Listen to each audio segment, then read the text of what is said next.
Every year, Metropolitan Community College offers students and the community at large an opportunity to join us in observing and celebrating Black History Month. Part of the programming involves bringing noted leaders, experts, and scholars to our campuses for important and thoughtful presentations and discussions.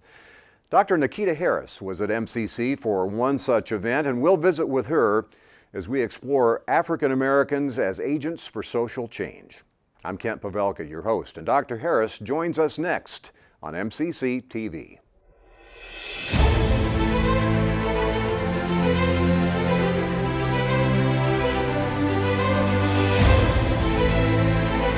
Dr. Nikita Harris is an assistant professor of communications and information services at the University of Alabama and a presenter at one of our MCC Black History Month activities recently, and it's great to have you back in Omaha and on the show. It's been a while. Yes, I think you said 2011. Yes. And I'm excited to be back and excited to be in your company again for another interview. Sounds good. Thank you for the invitation. You bet. And I understand the presentation went well.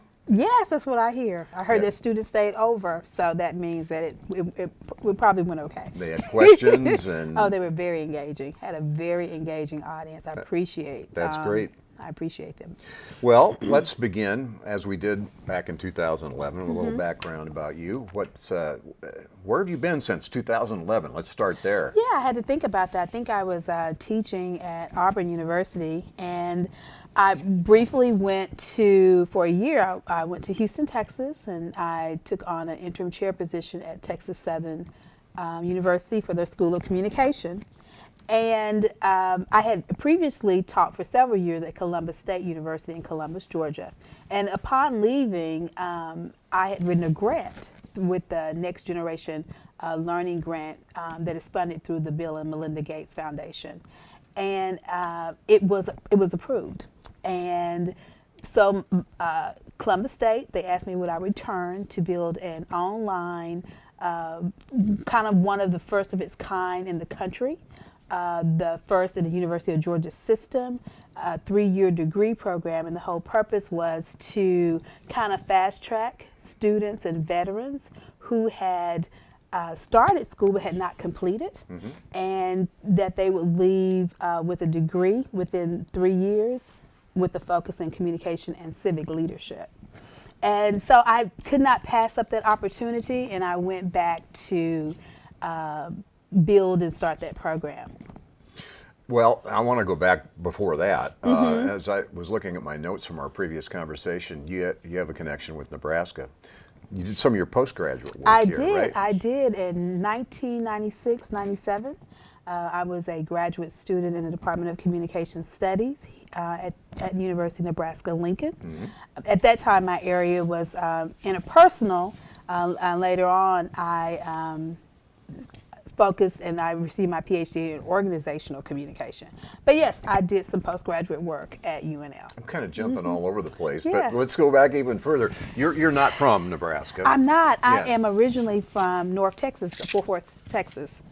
That is where I grew up and I was born. And then after? After that, I went to Clark Atlanta University in Atlanta, Georgia. That's a historically black college in the Atlanta University Center. And I received my undergraduate degree in speech communication. And after I completed my degree at Clark Atlanta, then I went to Auburn University for my to work on a graduate degree in communication. Your master's? My master's, there? yes. And you got your PhD? I started my PhD at UNL, but I completed it at Howard University in Washington, D.C. And did my doctoral dissertation looking at women scientists and engineers at NASA. I recall that part of the conversation. Yes. So because we talked about the movie, remember? Yes. What was it called? I think at that time, the movie about Katherine Johnson had just come out. I can't remember the name. I can't either, but it was great. Hidden Figures. Yeah, there you Hidden go. Figures. Yes. Well, this time around, your presentation here was for Black History Month, and long title: From Social Protest to Wakanda, Students Navigate Identities of the Past to New Possibilities. Forgive me for jumping around again, but I want to get into that in some detail.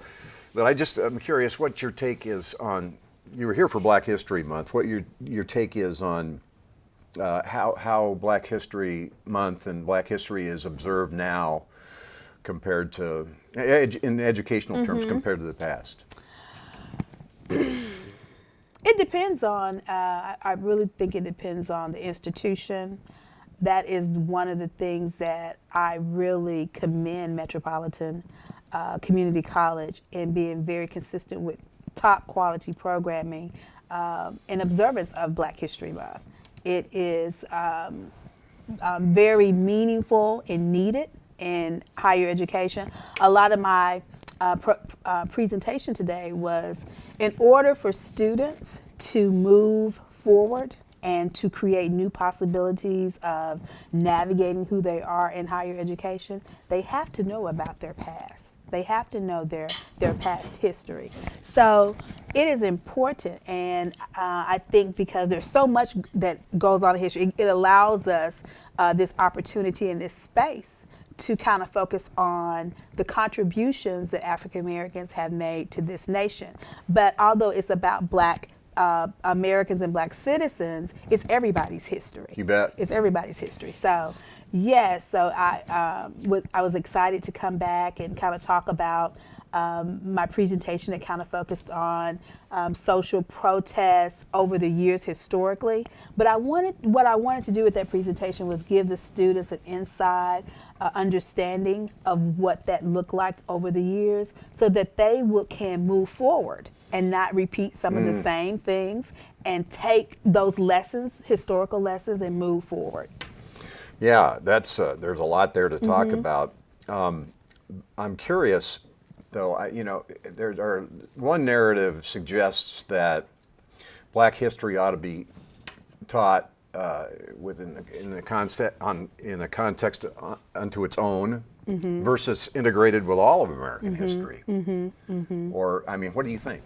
I think it should be integrated with all American history. However, understanding the social positions of African American students, and for a very long time, we have to understand that a lot of Black history was missing from the history books. Still is, right? Still is not included. So it is still important that we place emphasis and significance on the contributions of African Americans and citizens in the development and the making and the continuous history of this country. So what do we do? Rewrite textbooks, or Yes. do we borrow from Black studies only programs? I mean, is that a way to do that? Well, one of the things as a way is to make sure that we are cultivating historians, make sure that we are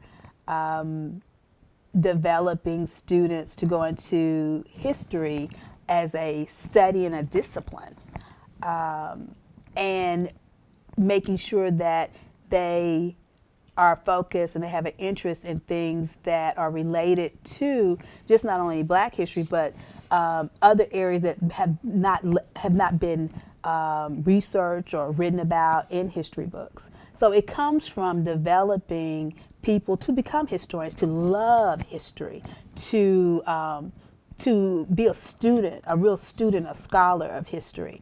And from that, I think that different interests, and we have to make sure that we bring people in from different populations, because everybody has a history or a story. If you're connected to it, you most likely Right. want to study it, and you most likely want to share it with the world, and make sure that other people hear about it.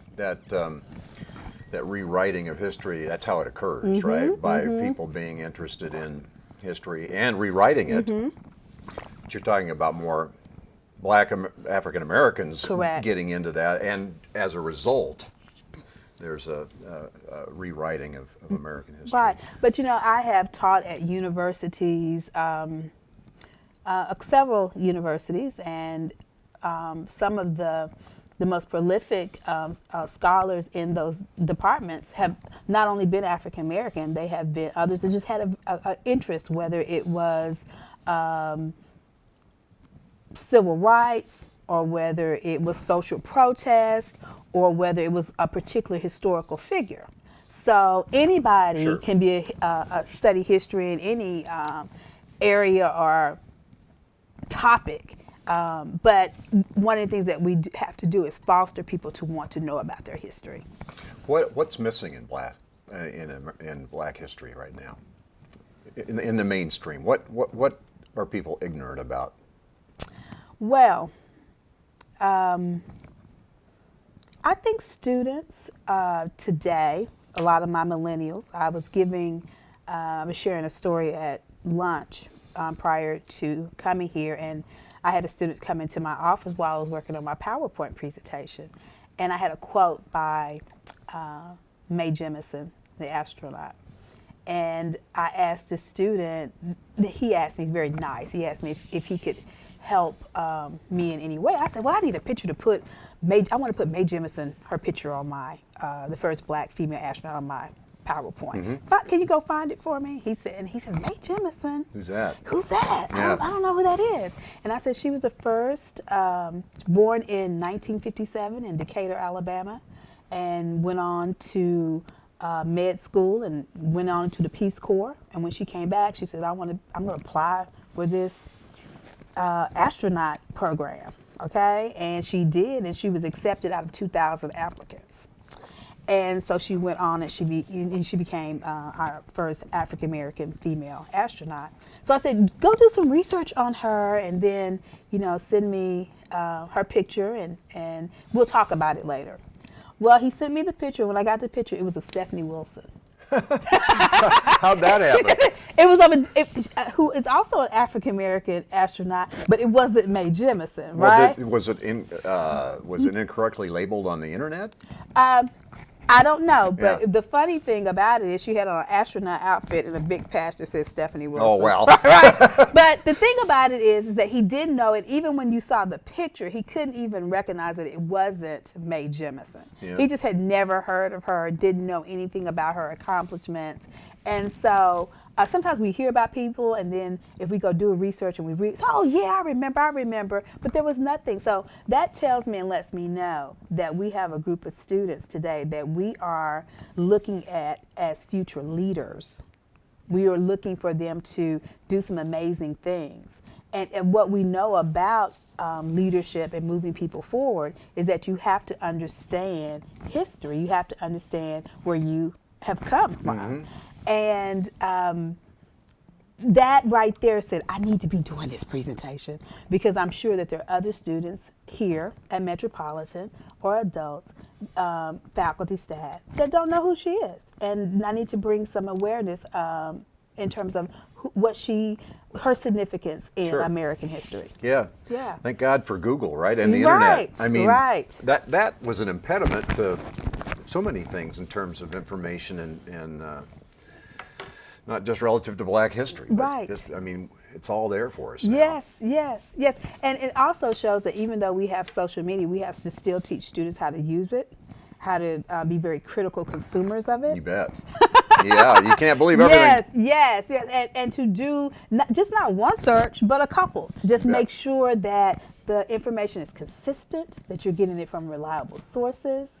And so we have a lot of work to do as that relates. But this is a very savvy generation with technology, and sometimes we expect them to know things that when you start to get into conversation, they just don't know. Sure. Mm-hmm. That's an interesting part of the conversation too. Yeah. Because with some tread off your tires, you assume everybody knows what you know. Yes. Right. Yes. So, how do you think we're doing in this country in terms of making progress about making Black history more known? Well, it was around the 30s or 40s when this notion of Black history that we need to celebrate, and we start to see it in education. I think we've come a long way. I think personally I've seen Black history observation, where even at my university at Alabama, we are having speakers come in and we are focusing on that. We just did a Martin Luther King symposium, I have colleagues this week that's doing a rhetorical analysis of some of his speeches. And also, we just celebrated Sure. MLK, and so it just kind of goes in together. But there's a lot of things out there that we don't know. And I think also we need to educate students. There's other leaders, there's history that's being made right now. Jameer Jackson, who's a good friend of mine, is one of the youngest CFOs in corporate America. He was at Nielsen and now he's at Hertz. He's making history. And we need to present what's going on now to younger generations so that they can also say, that's not just something that happened so long ago. That's happening right now. Right. And this is a role model. And this is something that I can achieve, and this is something that I can be, and that this is a place where I can go. History is current events. Yes. Basically. Yes. Yeah. Yes. So let's get back to the topic. Social protests to Wakanda, students navigate identities of the past to new possibilities. You talked about the importance of appreciating the past, knowing the past so you can move forward. Bring in the social protest days to, what are we talking about, to Wakanda? Okay. One of the things in my role as a professor, I think one of my primary responsibilities is to help students navigate higher education. Once they come in, facilitate and help them develop the skills, the academic skills, the social skills that they're going to need to be productive citizens, and to help them navigate higher education in an environment that is going to build them and develop them, and that they're satisfied with. So I pay a lot of attention to students, listening to them in terms of what they need, what they want, what are some of their expectations. Some of them, they have mis-expectations, and why is that? And also looking at what is it that, like I said, you need. And so I've done a lot of thinking about this, and in understanding that, I had to go back and look at the history of students, and especially Black students, because in the last 5 years, we've seen a number of social protests that have taken place on university campuses, such as the University of Missouri. We've seen there where there was a situation about racial profiling on campus, the treatment of students, athletes. We've also, my alma mater, which is historically Black college, last year they were on the news. It dominated the news in terms of protests. They took over the administration building. They sat in. They had these demands that they wanted. In May, there was an article that ran in, I think it was the Washington Post, about the Black students at Harvard that wanted their own student graduation. They wanted something that was very inclusive, that they saw themselves in. So we're seeing students of today that are taking a stand, and they're resisting how things are being done in higher education. So in order to understand that, I have to go back and understand how students have spoke to these challenges, or if there were the same challenges.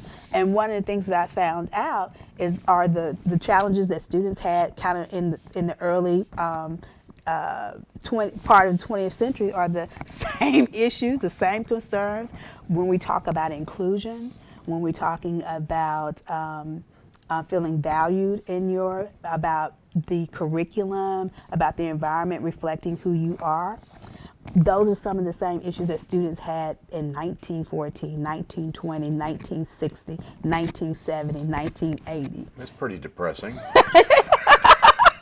know what I mean? They're the same issues. And so sometimes I say, well, do we need to go back and look at history and understand that? Because maybe we need to approach moving forward very differently. What can we learn from what worked and what didn't work? Well, what's your answer to that? Well, you would ask me that question, right? That's why you're here. Well, that was the question that I really asked the audience. Looking at where we are today, and knowing what we know, how do we move forward? And a part of my presentation was to to inspire and empower students, that the students that stood up and changes did occur. Because one of the things that we do know is that protest and change has always been something that happened from the regular common person. Oftentimes we think that you have to be significant in some way. You have to hold some significant role to make change or to stand up and have a voice.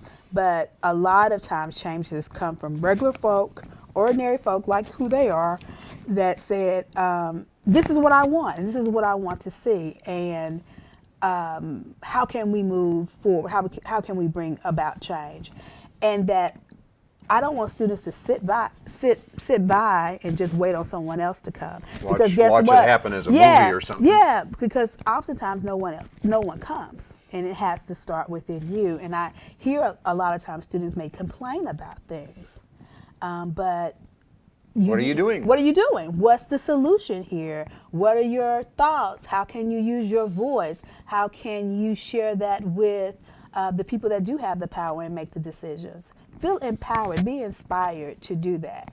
One of the things that I started out the presentation talking about 3 distinct eras of student protests through the years.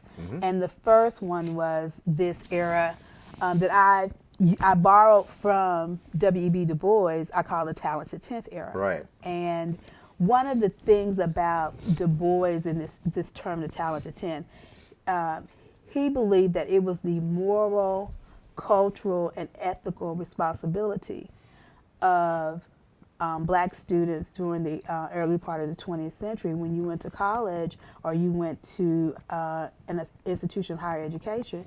It was your responsibility to take what you learn and bring it back and uplift your community and advance your community.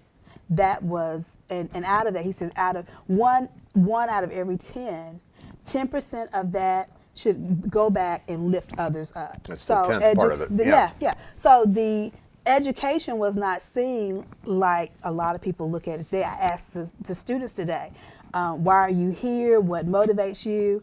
Things as I want to get a job, I want to make money, I want to take care of my family, okay? I want to change the trajectory of my life. Yeah, so at least 1/10 of your audience should have stood up. I'm here so I can take it back to the community. Yeah, no one right? didn't hear that. It was all about me.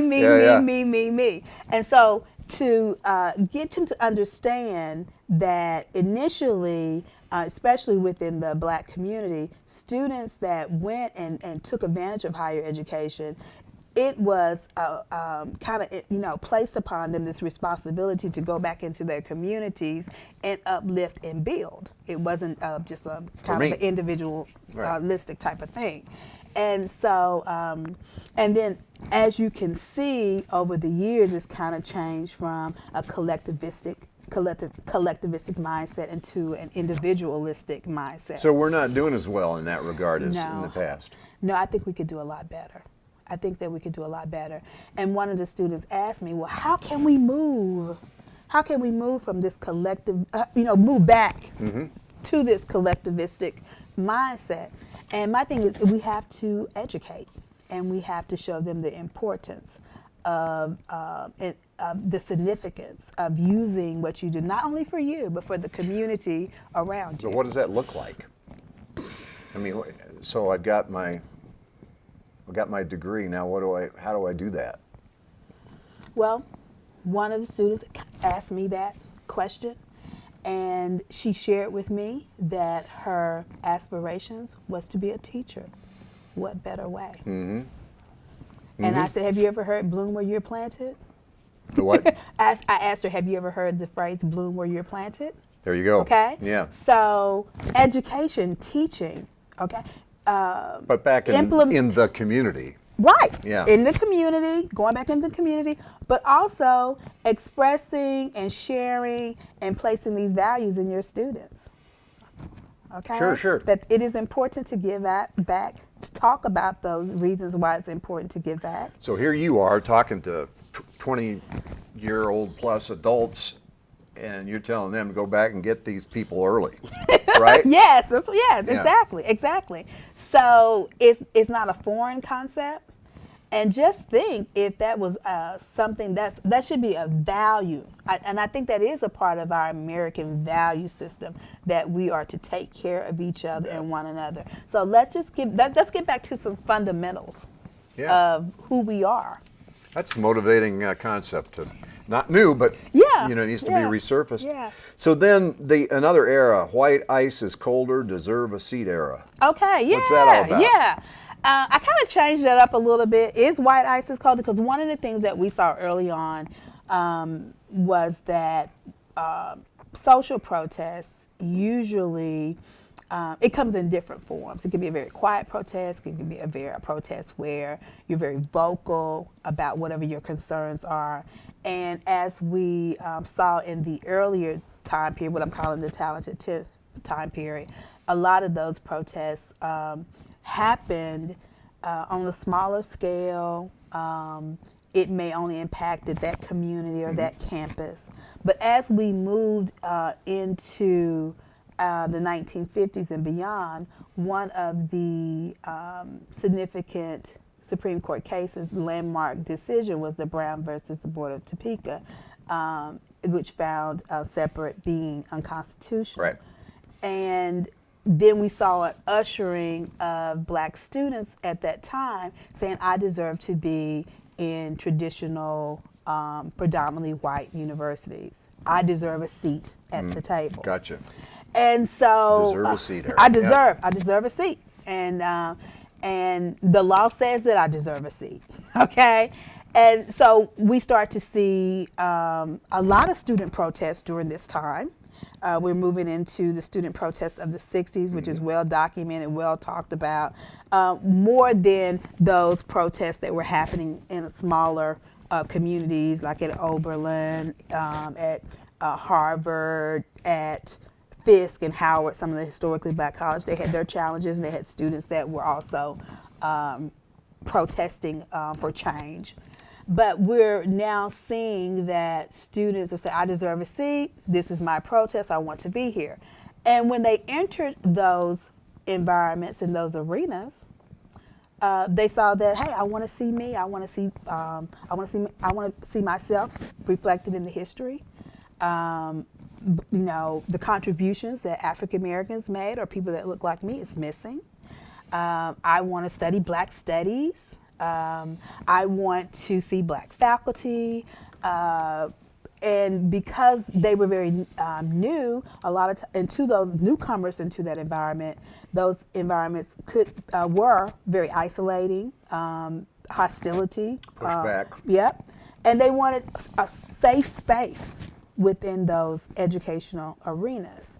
And so we start to see students kind of protest for that. And if you look at... You mean even after the doors were open? Even after the doors were open, they were Yeah. still protesting. They were kind of protesting against the assimilation model. Like you come here and you, not that you come here and integrate and you bring who you are and, we bring these two cultures together. But this assimilation model, you come here and you just kind of slide on in and fit on in and you erase everything Yeah. about who you are when you bring it to that particular... You're on my turf now. Yeah, so Yeah. and you're gonna have to value what I value, like what I like, and that didn't work out too well, okay? And so you start to see students starting to protest and wanting certain things that make them also appreciate this higher education institution. And then during the early 90s, there was a television show called A Different World. And it was about, have you ever seen it? Have you ever heard of it? I haven't watched I don't even watch network TV anymore, do you? I mean, it's all Amazon and Netflix and... It was interesting because I'm often asked, I saw a lot of reruns of A Different World, but A Different World changed students' views about this environment of I deserve a seat. and you could, it was a constant struggle, constant tension, and the different world was about a historically black college and black students going and living and navigating their place as students in this historically black college. So around the late 80s and 90s, we see a surge of students applying and matriculating to historically black colleges. And that was during the time that I even started at Clark Atlanta University. I integrated a lot of private institutions in North Texas from kindergarten to 12th grade. And I wanted, and a lot of me was missing from those environments, and I wanted to go to an environment that affirmed who I was, affirmed my identity, that said I was meaningful and special and valuable to this world. And I found it at the historically black college and institution. So there's this old saying that you would hear in the black community, and I used to hear my grandfather say it. They're going to that school over there because they think white ice is colder. I was just going to say, are we ever going to get to white ice is colder? Yeah, they're doing that because that's what white people are doing. That's because they think white ice is colder. Okay, not that the black ice is cold, but the white ice is cold. No, you're going to have to run that by me again. Okay. White ice is colder, meaning you choose what now? Now, if someone came into this room and they said, which cup is the coldest cup here?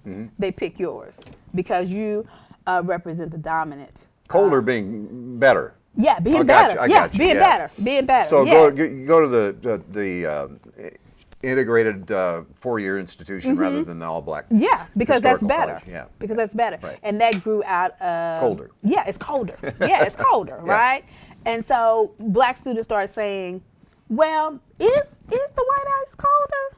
Maybe it isn't cold as I think it is, because I'm here, but I'm still having to fight injustices. I'm still asking for people to protect and offer me the civil rights and the benefits that all students should have, right?" And the subtle recognition Right. and all those subtleties that Yes. sometimes, if they're missing, are very uncomfortable. Yes, and being like I said, being a student who, from first grade to 8th grade, I was the only African American student in my school. And when I was in kindergarten and first grade, I had 2 cousins who were twins, and they were in 8th grade. And I went to parochial schools, and so they moved on into the next level. And when I graduated, there still weren't any black students. So I know what it really means to be a minority in a predominantly other type of environment. So when I went through something very similar from kindergarten all the way to high school, I was ready to see me reflected in my education environment. What did you find when you got to that environment? New environment. It was a real awakening to who I was and why I was special. To actually, you have to understand, I had never been taught or had an African American teacher or professor until I went to a historically black college. Never had I had one.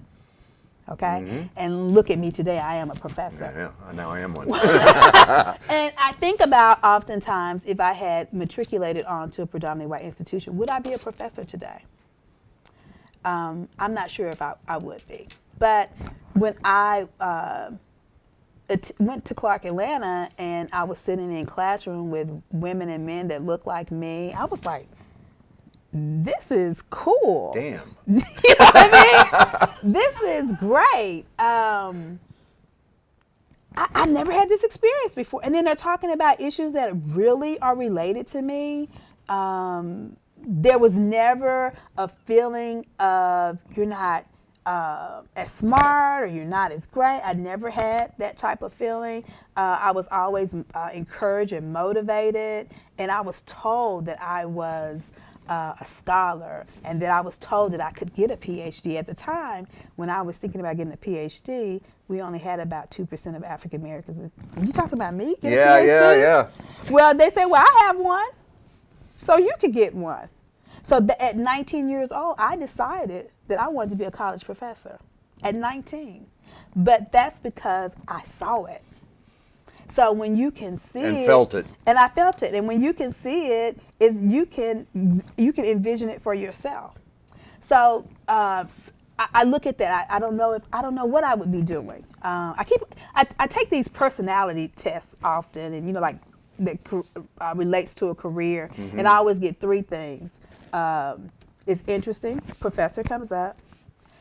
Minister comes up, and lawyer, attorney. Yeah, I can see that. So How about broadcaster? it doesn't come up. So I don't know. So maybe I would have been an attorney. I don't know. I have no idea. But you would have been missing something had you not had that experience, right? Yeah. And there were a lot of things that were happening that I wasn't aware of because in the environments that I were in, they weren't meaningful. I remember being a sophomore and walking to the library, and I was crossing the street, and this young man, because you have to think this like 88, 89, and he handed me a flyer, and he says, he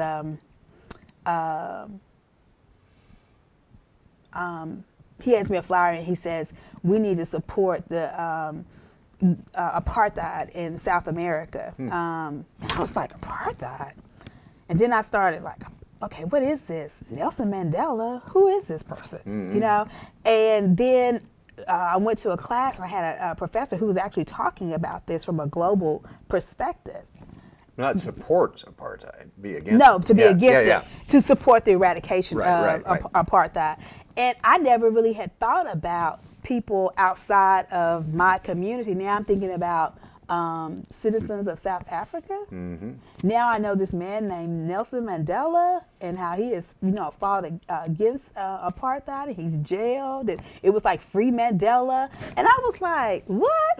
Yep. It was so much going on, and so then I had to do the history and understand what that system was like. But that was a global education, but it didn't happen necessarily. It did eventually in the classroom because we used to have those discussions, but it happened as I was crossing the street to the library, and a guy hands me a flyer, and I start to wonder, what is this?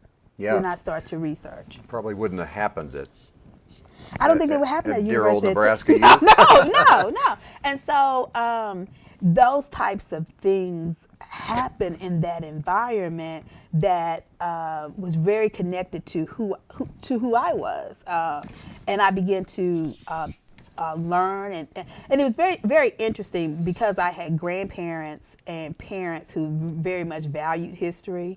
When I went, I didn't know when I was going into this historically black college environment, did I know enough?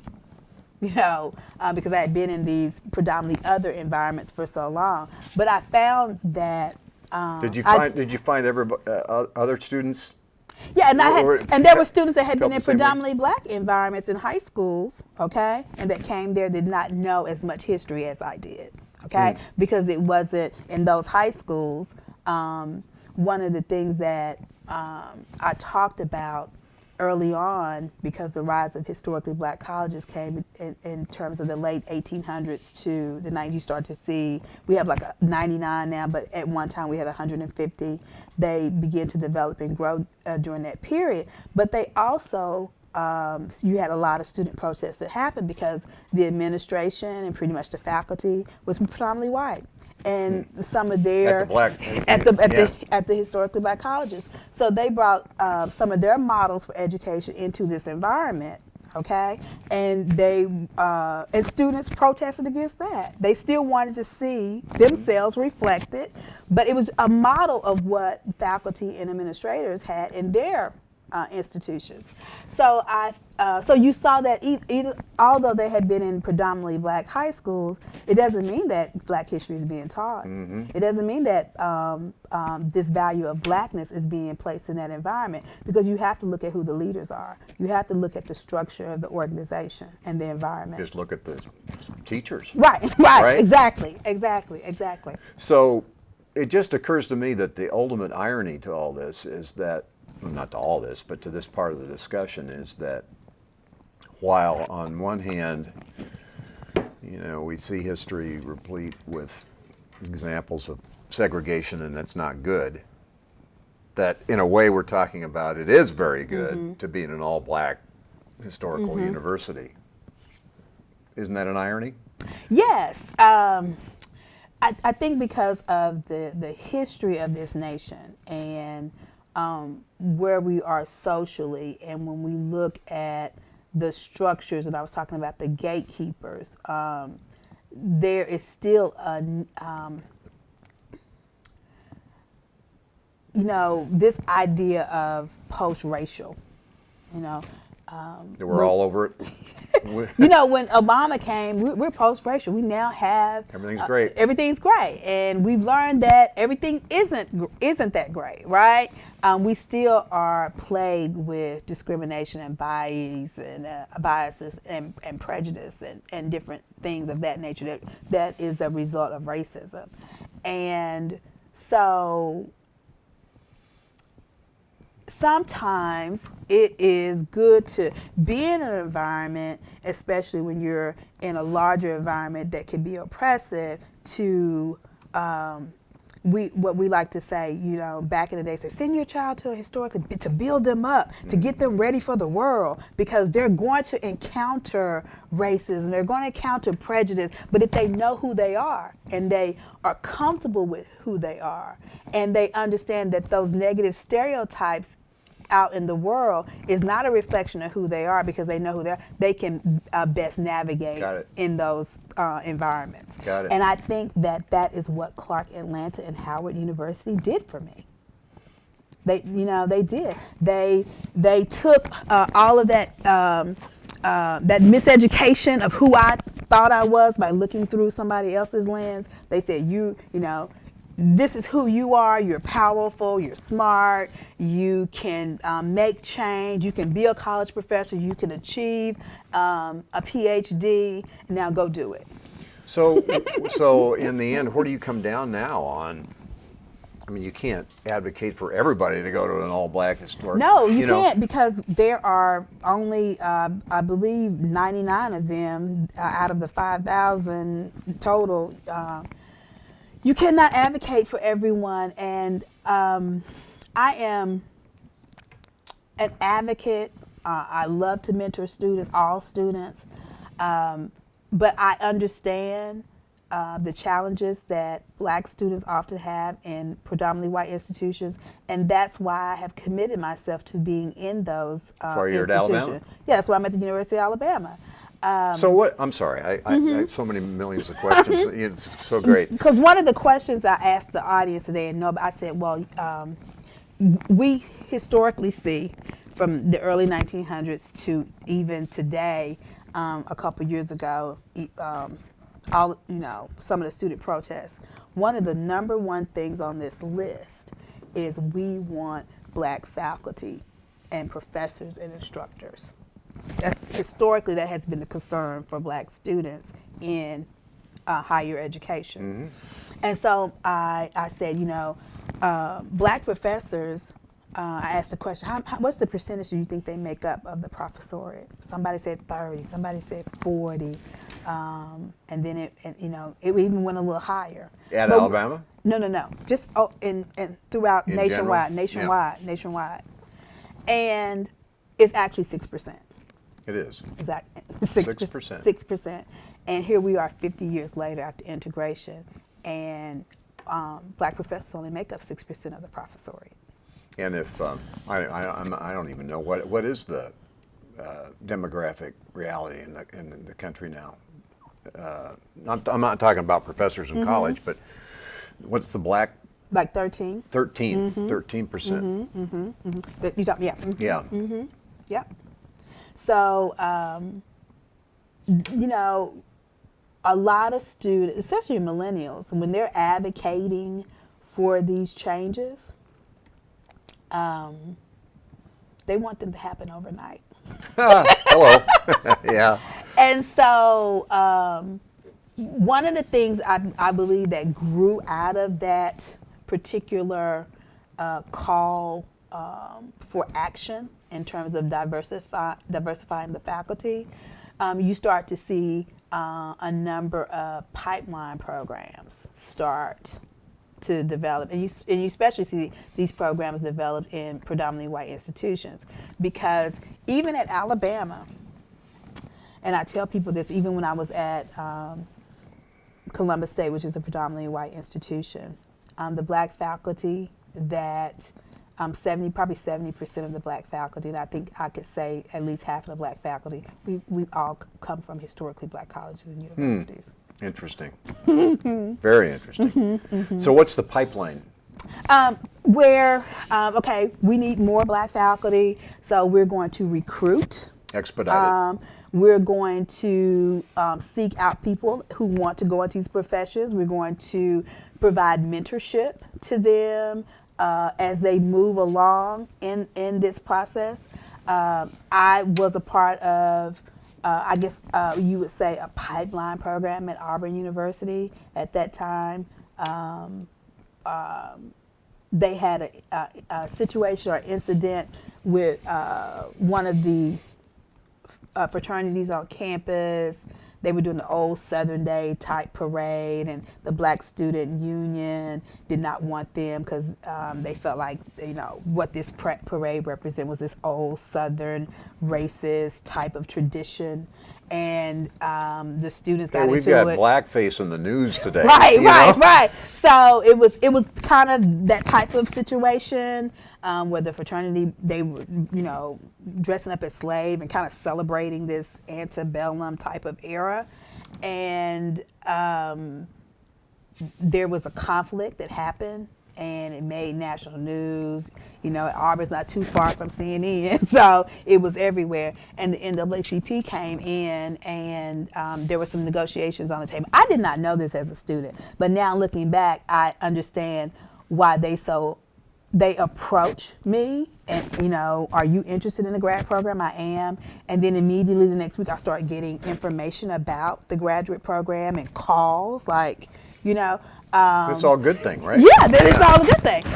But that's how you bring in and you pipeline, okay? You start to develop and mentor black students to go into the professoriate. Mm-hmm. Okay, you have to take an interest in them, and you have to make sure that they're successful as they move through. And that was the type of program that was developed. I mean, I was there as the only African American student for 3 semesters until 2 others came in. But before, nobody was really thinking about recruiting. Right. Okay, it was almost like, if you want to come here, you will decide you want to come here. You'll contact us, as opposed as a school reaching out and say, hey, are you interested in a graduate education? Do you want to be a professor? We can help you develop. Is this the fact that these programs exist? Is that what gives you optimism about what's going on today? Oh yeah, you have to have it. It has to be in place to make a real change, but it's going to take a while. It's not going to be anything overnight. And then also, once you have programs, once you have students that graduate and matriculate, we have to have institutions that are open to bringing in. Now the real work is actually bringing them into your institution to work. We have a lot of scholars and academicians that have achieved the credentials. You need a pipeline for that. Yeah, but they still haven't been able to get the opportunity. Tell me about, maybe you've already touched on it, the millennial pre-awakening to a Wakandan education. Is that what you're talking about right now? I'm talking about today. Yeah. Today, when I look at some of the student concerns and their voice for change, and it looks just like the ones from the era before. It looks like just like the ones from the era before. And when Wakanda, the movie, because we never talked about that. yeah, this is where we get into. And when Wakanda came out, their black students just went crazy over that movie. It was a futuristic integration of science and technology. It's a mythical place. Yeah, right? it's a mythical place but it had this African blackness to it, and they got really excited about it. And I saw the excitement in my students, and I started to think one day I was in a group leadership class, and someone said, "Wouldn't it be wonderful if we can go to Wakanda University?" And I said, "Well, what would Wakanda University look like?" And I think and we're seeing a lot of the rise of this whole study of Afrofuturism. What can we envision what things will look like 10, 20 years from now? And so what I'm saying is now I think students there's a pre-awakening. They want something different that's not really modeled today. I don't know what it is, but they have the opportunity now, and even the possibility of creating what they want. will live it, whatever it ends up being, right? Yes, exactly. Yeah. So they are the ones, through being vocal, are going to ask for whatever that is, and don't be afraid to dream, to think beyond what you see now. Use your creativity, and that's a problem solving. Creativity is very much related to solving problems, and in doing that, start to think about what the ideal university would look like for you. And you're talking about in context with higher education. I am, all this, specifically higher education. So you got to have some vision of that, don't you? Me? Yeah. Hey, I'm at that point where I'm thinking about what that looks like. What does that look like? What does that look like for students? I think because it has to go beyond an all-black historical black university, because we got that. I mean, not probably as many. It has to go beyond that. It has to go beyond what we've seen in the traditional white universities. It's a creation of something new. I don't know exactly what that looks like, but I feel that students today, they have the ability to create that. Let me throw this at you. Isn't that dream or illusion that is not reality yet something that everyone aspires to? Not just, we're not just talking about African Americans here. We're talking about the next generation of mankind, right? Think beyond what we have and what is real. Right. And my challenge is to do it. Do not be afraid to think beyond. Do not be afraid to use your creativity and thought to create something new and different. Because the things that students have done historically in the past, they've worked, but some of it has not worked. So we have to think about new possibilities. Think about, like I said, somebody had, a pipeline program had never been, at one time was not even part of someone's vision. Right? But you have to be creative and think and know your history and not, continue to repeat the same things, but try to do things differently. And that is my challenge to students. Yeah. That's my challenge. And back to something we talked about earlier, that, I think maybe part of the impediment to all that is going back to the reality is, I'm just thinking about myself. Come on. I can't. What are you talking about? It's me, right? Right. And that's why we have to kind of move outside of ourselves and think about, because, the generations that are going to come after us, and we have the ability to be the history makers. Very good. Anything else you'd like to add before we... conclude? I think that I've talked about each one of those time periods. And so from social protest to Wakanda.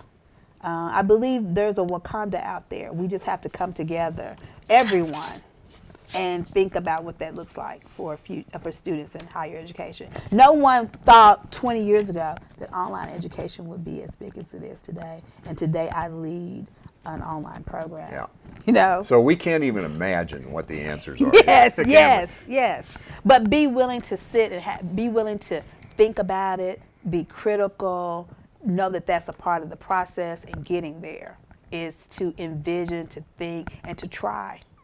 And do not let other people's, because going back to Mae Jemison, 1954, Decatur, Alabama, little black girl in a small rural town who said she wanted to be an astronaut. Perfect ending. Thank you, Dr. Harris. I appreciate it. No problem. Hopefully we'll do this again before another 7 years go by. Oh, I would love to. Very good. Thank you. Thank you. And thank you for being with us on MCCTV. Our goal is to better acquaint you with the mission, leadership, and the reach of the college. I'm Kent Pavelka for Metropolitan Community College.